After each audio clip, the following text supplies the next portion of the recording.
तो हम लोग सीखेंगे आज आंकिक प्रश्न के बारे में, है ना। वो भी किसका, तो चैप्टर लाइट का, रिफ्लेक्शन ऑफ लाइट, मतलब परावर्तन का जो चैप्टर है उसका हम आंकिक प्रश्न सीखेंगे। उसको सीखने से पहले आप ये जान लीजिए कि अवतल दर्पण किधर से होता है। ऐसे है, ये क्या है, कौन सा दर्पण, अवतल दर्पण, ठीक है, क्योंकि आपको बार बार ये पिक्चर बनाना पड़ेगा। और अवतल दर्पण में यहाँ देखिए, ये है क्या, ये पोल हुआ जिसको ध्रुव कहते हैं। क्या कहते हैं, ध्रुव, है ना। ये क्या है, ये फोकस है, और ये सेंटर ऑफ कर्वेचर है। सेंटर ऑफ कर्वेचर मतलब वक्रता केंद्र, ठीक है। आप जानते हैं फोकस से पोल के बीच की दूरी को क्या कहते हैं, फोकस दूरी। क्या कहते हैं, ये F जो है ये है फोकस दूरी, और ये C से P तक की दूरी, मतलब इस ध्रुव से वक्रता केंद्र के बीच की दूरी को क्या कहते हैं, इसको हम कहते हैं, ये CP जो हो गया ये R के बराबर हुआ, मतलब ये हो गया वक्रता त्रिज्या। कौन सा त्रिज्या, वक्रता त्रिज्या। और F इक्वल टू क्या होता है, R/2। ये हम लोगों ने सिद्ध कर दिया था, है ना, कि फोकस दूरी जो है ये वक्रता त्रिज्या का आधा होता है। समझ में आई बात। अब वस्तु कहाँ रखेंगे, तो चूंकि इधर जो है रिफ्लेक्टिंग सरफेस यही है, परावर्तन सतह इस साइड में है ना कि इस साइड में, है ना, तो हमको वस्तु किधर रखना पड़ेगा, बाईं ओर। देखिए कोई भी दर्पण हो, ठीक है, चाहे वो अवतल दर्पण हो या उत्तल दर्पण हो, ठीक है, उसमें हम वस्तु किधर रखते हैं, बाईं ओर। ये कौन सा दर्पण है, उत्तल दर्पण, ठीक है। तो उत्तल दर्पण में भी हम वस्तु कहाँ रखेंगे, लीजिए यहाँ रखें, है ना।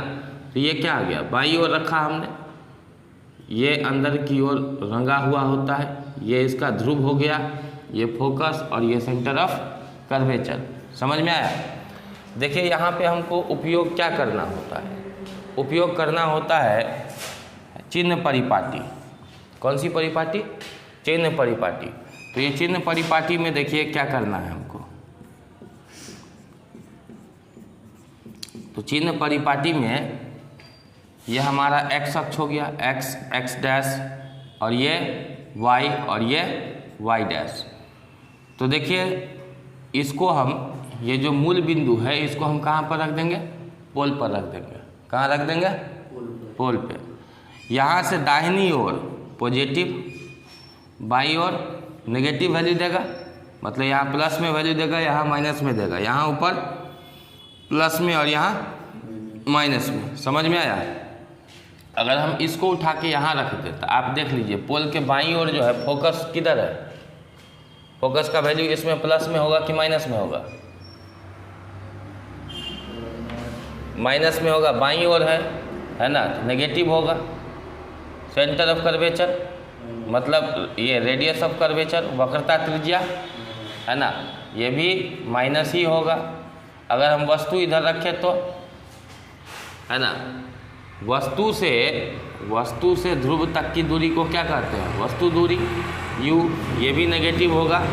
अगर मान लीजिए यहाँ रखे हैं, इमेज कहाँ बन जाएगा, यहाँ बन जाएगा, है ना, ये इमेज बनेगा।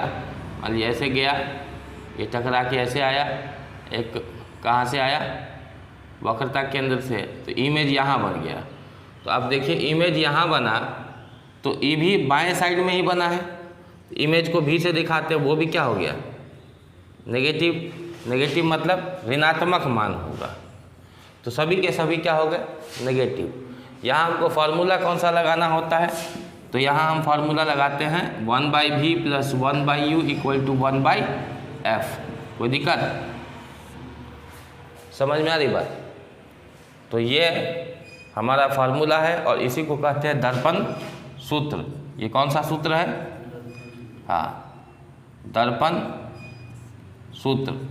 आपसे डायरेक्ट भी ये प्रश्न पूछ देता है कि दर्पण सूत्र क्या है, या दर्पण सूत्र लिखें, ठीक है। तो आपको ये लिख देना है 1/v + 1/u = 1/f, जहाँ v क्या है, प्रतिबिंब दूरी है। जानिए v क्या है, प्रतिबिंब दूरी। प्रतिबिंब दूरी का मतलब क्या होता है? ध्रुव से प्रतिबिंब की दूरी, है ना। वस्तु दूरी क्या होता है? ध्रुव से वस्तु की दूरी। और फोकस दूरी क्या होता है? फोकस दूरी क्या होता है? ध्रुव से फोकस की दूरी। ये देख रहे हैं ध्रुव, यहाँ से फोकस की दूरी, ठीक है। ध्रुव से फोकस के बीच की दूरी को क्या कहते हैं? फोकस दूरी। इतनी बात समझ में आ गई। अब इन्हीं का उपयोग करके हमसे बनेगा क्या? सवाल, ठीक है, और आसानी से बनेगा। तो पहले आप इसको छाप लीजिए।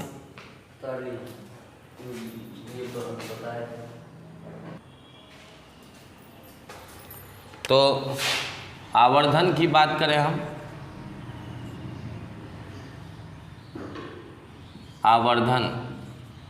आवर्धन क्या होता है? इसको m से दिखाते हैं और m बराबर होता है -v/u। ये दर्पण के लिए, लेंस के लिए अलग हो जाता है। लेंस के लिए हो जाता है +v/u, ठीक है।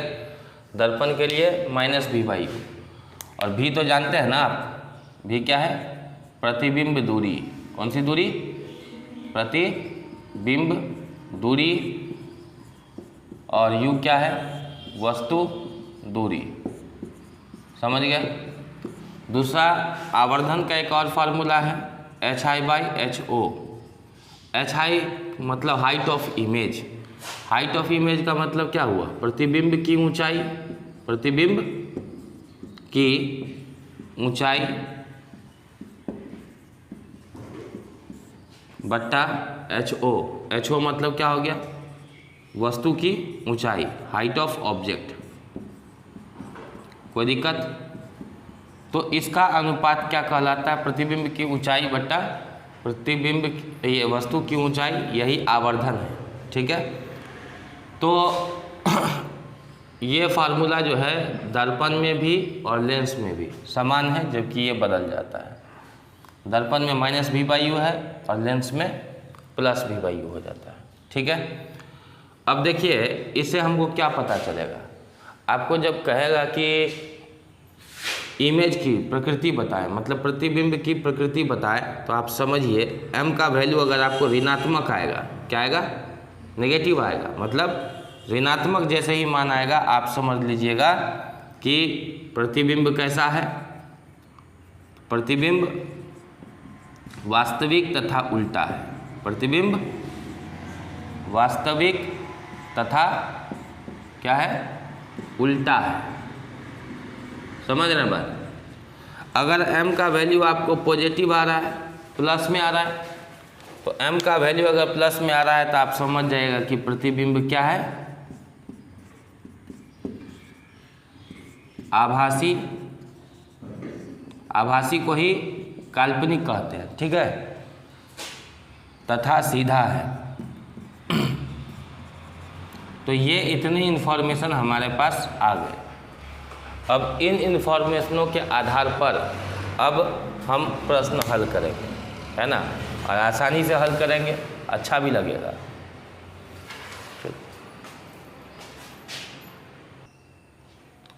देखिए, एक गोलीय दर्पण की वक्रता त्रिज्या, तो कौन सा गोलीय दर्पण है ये हमको नहीं दिया गया है। वक्रता त्रिज्या को हम किससे दिखाते हैं? r से। तो r 24 है हमारा, 24 सेंटीमीटर। तो फोकस दूरी पूछ रहा है, तो यहाँ पे हमको प्लस माइनस उपयोग करने की कोई आवश्यकता नहीं है, चूँकि गोलीय दर्पण किस प्रकार का है ये हमको नहीं कहा गया है, ठीक है। तो f = क्या हो जाएगा? r/2, ठीक है। तो f जो है निकालना है, r है 24, 24/2 भाग दे दिए, कितना हो गया? 12 सेंटीमीटर। ये सेंटीमीटर में दिया हुआ था, ठीक है। तो ये आसानी से हम समझ गए, ठीक है, कि f = r/2 से हम निकाल लिए। अगर यहीं पे एक दूसरा प्रश्न दे दे कि एक अवतल दर्पण, कौन सा दर्पण? अवतल दर्पण की वक्रता त्रिज्या, कौन सी त्रिज्या? वक्रता त्रिज्या अगर 30 सेंटीमीटर है, कितना है? तो उसकी फोकस दूरी ज्ञात करें, उसकी फोकस दूरी ज्ञात करें। क्या हो जाएगा? पहली बात तो आप समझिए कि कौन सा दर्पण है, अवतल दर्पण है ना। अवतल दर्पण किधर से होता है? ये अवतल दर्पण है ना। तो अवतल दर्पण की वक्रता त्रिज्या, अवतल दर्पण हम बना लिए, ये हुआ ध्रुव, ये हुआ फोकस और ये हुआ सेंटर ऑफ कर्वेचर, मतलब वक्रता केंद्र। तो वक्रता केंद्र से ध्रुव के बीच के दूरी को ही ना वक्रता त्रिज्या कहते हैं। मैंने आपको चिन्ह परिपाटी कहाँ कहा था रखने के लिए? पोल पे। तो पोल के बायां में आया कि दाहिना में गया, सो बताइए। बायां में, इसका मतलब आर का वैल्यू जो भी होगा वो क्या होगा? नेगेटिव। तो वक्रता त्रिज्या कितना है? 30 सेंटीमीटर। इसका मतलब हम क्या लेंगे? -30। क्यों -30? देखिए, पोल पर आप एक लाइन खींचिए, है ना, चिन्ह परिपाटी के लिए। पोल के बाएं जो आएगा वो माइनस में और दाहिने तरफ जो जाएगा वो प्लस में। ठीक है, अब हमको क्या निकालना है? फोकस दूरी ज्ञात करें। तो फोकस दूरी F = व्हाट? तो F बराबर क्या होता है? R/2, मतलब -30 सेंटीमीटर बट्टा 2 काट देंगे, कितना हो जाएगा? -15 सेंटीमीटर। अंतर स्पष्ट हो गया? अंतर स्पष्ट हुआ ना? कि सिर्फ बोलिए दर्पण लिखा तो उसका मतलब क्या हुआ? अवतल दर्पण लिख दिया तो क्या हुआ? तो ये माइनस प्लस का खेला है, इसको समझना पड़ेगा। ठीक है,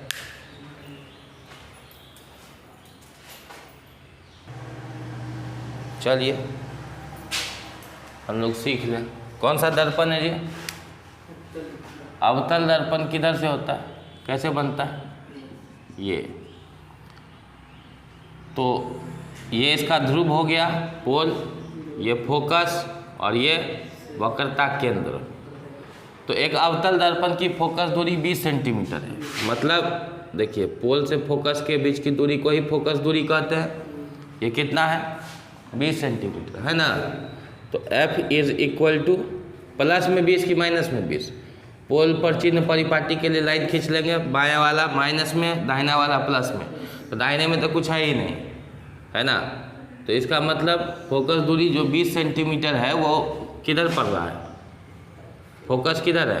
बाएं में। तो -20 सेंटीमीटर हो जाएगा। एक वस्तु दर्पण के ध्रुव से, तो ये तो 20 हो गया। अब वस्तु जो है दर्पण के ध्रुव से 30 सेंटीमीटर की दूरी पर रखी गई है। इसका मतलब वस्तु कहीं यहाँ रखा गया होगा, है ना। 30 सेंटीमीटर तो 20 से ज़्यादा ना होता है 30। इधर तो रख नहीं सकते, है ना, क्योंकि परावर्तन सतह ये है, इसी में मुंह दिखाएगा, है ना। तो हमको बाएं में रखना होगा। तो वस्तु दूरी क्या हो गया? वस्तु को रखे, है ना। तो -30 सेंटीमीटर। तो प्रतिबिंब कहाँ बनेगा? तो भी क्या है? कौन सा सूत्र लगेगा? दर्पण सूत्र। कौन सा सूत्र? दर्पण सूत्र। तो दर्पण सूत्र आप जानते हैं, 1/v + 1/u = 1/f। कोई दिक्कत? 1/v कितना है भाई? नहीं पता। प्लस 1/u, u कितना है? -30 बराबर 1/f कितना है? -20। ठीक है, अब समझिए इस बात को। 1/v तो ऐसे ही रह जाएगा, आई प्लस माइनस क्या हो जाएगा? -1/30 बराबर, ये माइनस ऊपर चला जाता है, -1/20। कोई दिक्कत? अब देखिए 1/v बराबर क्या होगा? ये माइनस में उस साइड ले जाएंगे तो क्या हो जाएगा? 1/30। अब ये माइनस है तो माइनस है रहेगा, 1/20। कोई दिक्कत? इसको इधर ले गए हैं, है ना, बराबर के इस साइड से उस साइड आगे ही लिख दिए, कोई दिक्कत नहीं, पीछे भी लिख सकते हैं आप। तो अब हम इसका क्या करें? लघुत्तम निकाल लें, एलसीएम। 30 और 20 का लघुत्तम कितना होगा? 30 होगा। या तो आप 30 × 20 कर दीजिए या लघुत्तम निकाल लीजिए 30 और 20 का। तो 2 से लगाओ, 15 दूनी 30, 10 दूनी 20, 5 से लग जाएगा, 5 या 15 और 5 दूनी 10, 2 पंचे 10, 10 या 30, 30 दूनी 60। ठीक है, तो 60 हो गया। तो 30 दूनी 60, 2 × 1 = 2 -20 दिया 60, ठीक है, 3 एकान 3, तो 2 में से 3 गया, कितना हो गया -1/60।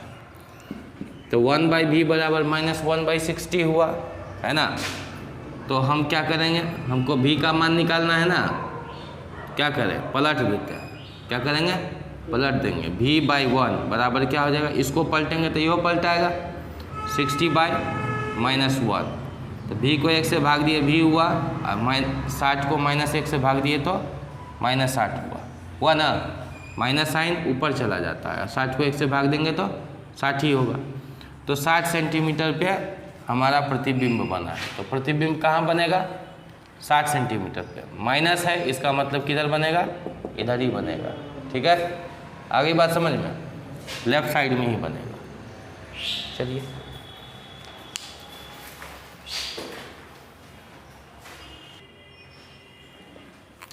देखिए किसी अवतल दर्पण के सामने 30 सेंटीमीटर की दूरी पर, तो अवतल दर्पण आप जानते हैं, अवतल दर्पण बना लीजिए, बना लिए।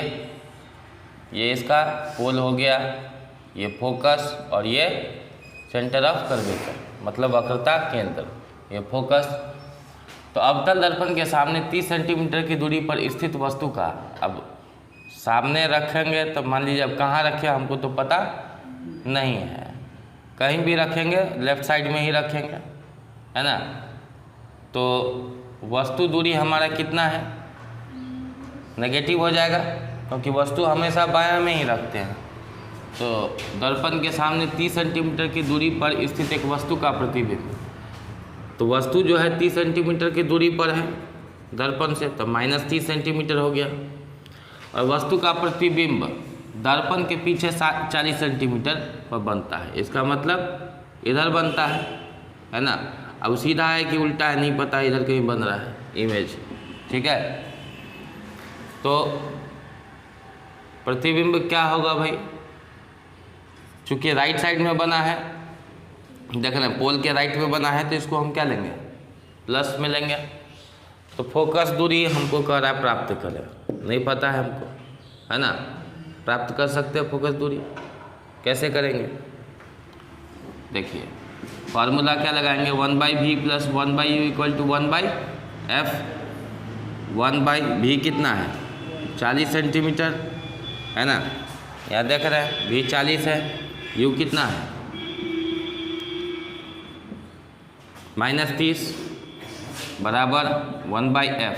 यहाँ प्लस था इसलिए प्लस दिए, 1/40 प्लस माइनस माइनस 1/30 बराबर 1/f। 40 और 30 का लघुत्तम निकालिए, निकाल लीजिए। 20 दूनी 40, 15 दूनी 30, फिर 5 से लगाइए, 5 चौके 20, 5 या 15, अब तो नहीं लगेगा, 5 दूनी 10, 10 चौक 40, 40 दिया 120, हो गया। एलसीएम हो गया 120, 40 से 120 में भाग देंगे, 3 मरतबे लगेगा, 3 एकान 3 माइनस 30 से 4 मरतबे कट जाएगा ही, है ना, 4 टाइम्स में 120, तो 4 एकान 4 बराबर 1/f। तो 3 में से 4 गया, कितना हुआ -1, है ना, बटा 120 बराबर 1/f। अब क्या करें, हम इसको पलट देते हैं, क्या करें, यहाँ लिखना, तो पलट देंगे तो 120 ऊपर चला जाएगा, 1 नीचे, साइन ऊपर छोड़ देंगे माइनस का, क्योंकि माइनस हमेशा ऊपर रहता है। और 1/f है, तो इसको क्या लिखेंगे, f/1। 1 से भाग दिए तो क्या हो गया f। अब -120 को 1 से भाग दिए तो -120, इसका मतलब f बराबर क्या है, -120 सेंटीमीटर। यह आ गया। इसका मतलब है कि वस्तु जो है वो ध्रुव और वक्रता केंद्र के, वक्रता केंद्र नहीं, ध्रुव और फोकस के बीच में स्थित है। ठीक है, आई बात समझ, लिखिए।